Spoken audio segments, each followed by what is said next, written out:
Bonsai, it's a miniature tree with a maximum size, but with no maximum age. It lives in a container and should be repotted every few years. And when it outgrows its container, it's time to change that container. That's all pretty simple stuff. But there are other more subtle and interesting rules of thumb that have proven useful over my 30 plus years of growing bonsai. So here are 7 more things I wish I knew about bonsai before I started. If you find this video helpful or enjoyable in any way, then please hit the like button or subscribe if you're not already.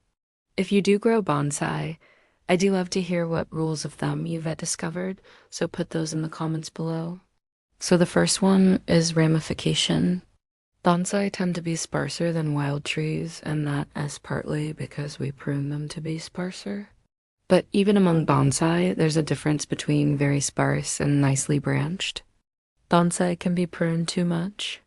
So remember, more is usually better, but always make sure the branches are crossing each other, especially when they're young. Crossing branches rub against each other, and the tops will naturally grow over the bottom. So you get a natural clean look where the branches join without a knot. If you can keep this up, then when you remove the top branches, which you will need to do for the sake of aesthetics, you'll have nice clear branch scars. The best way to avoid this is to bend them apart while they're young. You can use copper wire to bend them into place and hold them there while they grow. Eventually, they'll grow beyond the wire and you can take it off. Now you can see the result of keeping your branches uncrossed versus crossing them. This isn't just about aesthetics, it's also about strength. A well-ramified tree will be stronger and healthier than a sparsely branched tree. Next is Nebari. I love Nebari. It has the visible spread of roots at the base of the trunk and is the thing that grounds the bonsai and gives it a sense of age and stability and maturity. It tells us that this tree has been here for a long time. It's not going anywhere. So yeah, Nebari is awesome. But how do we get it?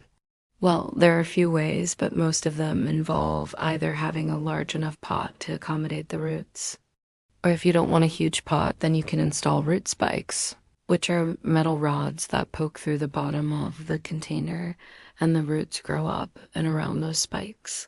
This works best with conifers. Another way is to bury the top of the container with soil or pebbles or whatever, which works especially well with maples. All these methods have their pros and cons. For example, you can't water from the top if you bury the top of the container, but you can use a watering can with a long nose. There are also special bonsai pots designed to facilitate this.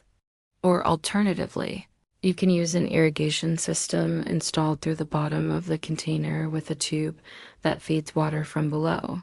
Next is contortion, which is about curved trunks and branches. I love it when the trunk is curved and gnarly.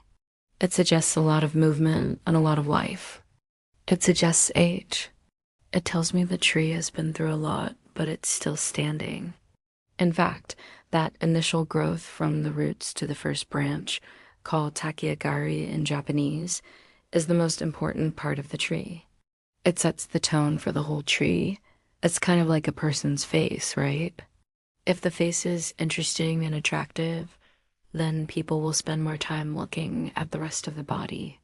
If the face is boring, no one cares about the rest of the body. So if you can get that first section of the trunk right, then the rest will flow more easily. Some of the most elegant bonsai have this nice gentle curve from the roots to the first branch. To get this on a young tree, you can bury the container halfway with soil or pebbles, leaving only the top half exposed. Then, as the tree grows, the trunk will bend towards the light and hopefully in the direction you want. If you're not careful, you can end up with something like this. Not so nice, so to avoid this, use a bamboo stake. I like to wrap some cloth around the trunk to protect it from rubbing. And if you start early enough, the branch will grow around the stake, which is good. If you start too late, the branch won't grow around the stake, but at least the trunk won't be marred by a big ugly scar. When the branch is old enough, you can untie it and let it drop down. You can also train it to grow upwards by burying the branch with soil, which you can see here on the left side. You can tell because the leaves are growing vertically instead of horizontally. And after a while, the branch will become woody and you can uncover it. Moving on, the next rule of thumb is about aerial roots. I really like aerial roots. I think they look great. But here's a rule of thumb. Try to keep them confined to the back or the sides of the tree. If you can do that, then they'll blend into the background or foliage and they'll be less distracting. Also, it looks cool when they run parallel along the trunk, next the bark. We don't usually think about the bark, but it is an important part of the tree. Smooth bark like this is fine, but if the bark is too smooth and uniform, then it looks fake. So try to rough it up a little with a bark rake or just your fingers. If you're repotting, you can also scrape some of the bark off to expose some of the lighter inner bark underneath. If the tree is small enough, you can scrape off the entire outer covering and expose all the cinnamon-colored bark underneath. This works great with junipers and ficus. And finally, you can paint the bark with a mixture of white latex paint and water. Now, I'm not recommending painting your bonsai. It's just another technique to add texture and interest. But if you do paint it, please make sure you use non-toxic paint made specifically for bonsai. Next is taper. What I mean by taper is how the trunk widens at the bottom and tapers towards the top. A good taper is important for the health and the aesthetics of the tree. An extreme example of bad taper would be something like this, which is top-heavy and unstable. It's all trunk with nothing to support it. So if the tree gets too top-heavy, then it falls over. So as you're pruning and training the tree, try to keep this in mind. Remove branches that might be growing in the wrong direction and allow branches that will help balance out the tree.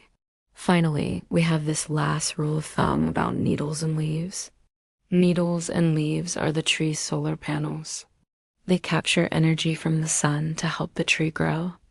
So if you notice that certain branches aren't getting enough sunlight, then those branches will become weak and thin and spindly and may die. If this happens, you can move the tree so it gets more direct sunlight, or you can prune off the excess foliage on the branches below to give those upper branches more access to sunlight. That's it.